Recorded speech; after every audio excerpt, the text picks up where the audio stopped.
বাঁশখালীর মানুষ আজিও ভুলিত নেওয়া পারে তার প্রিয় নেতা সাবেক বন ও পরিবেশ প্রতিমন্ত্রী মরহুম জাফরুল ইসলাম চৌধুরীর। তার সততা, নিরহংকার ব্যক্তিত্ব এবং জনসেবামূলক হাজার স্মৃতি এখনো যেন জীবন্ত। ওই মহৎ মানুষের প্রতি ভালোবাসা ও শ্রদ্ধা জানাইতে আজিয়া বাঁশখালীতে অনুষ্ঠিত হইল এক আবেগঘন স্মরণসভা। এই স্মরণসভাত পুকুরিয়া ইউনিয়নের সাধারণ মানুষ উত্তন শুরু করি বিএনপি নেতাকর্মী ব্যাগুনে দলে দলে যোগ দিতে দেখা যায়।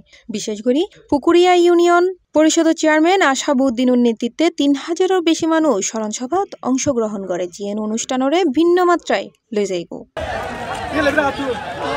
স্মরণসভার প্রস্তুতিত আছিল চেয়ারম্যান আশাবুদ্দিনের বিশেষ ভূমিকা। স্মরণসভার সফল ও সুশৃঙ্খল করতে চেয়ারম্যান আশাবুদ্দিন নিজে ২ দফা প্রস্তুতি সভা করে। তার উদ্যোগে তৃণমূলের সাড়া এবং মানুষের স্বতঃস্ফূর্ত উপস্থিতি প্রমাণ করে মরহুম জাফরুল ইসলাম চৌধুরী এখনো পুকুরিয়া বাঁশখালীর মানুষের হৃদয়ত এক অবিস্মরণীয় নাম।